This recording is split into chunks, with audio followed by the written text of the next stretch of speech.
जलावा चढ़ावे जइहो जलावा चढ़ावे जइहो शिवलावा गे पगली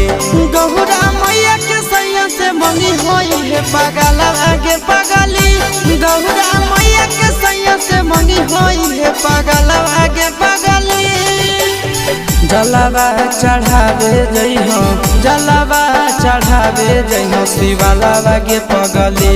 गौरा मैया के सैया से मंगी होई हे पगलवा गे पगली गौरा मैया के सैया से मंगी होई हे पगलवा गे पगली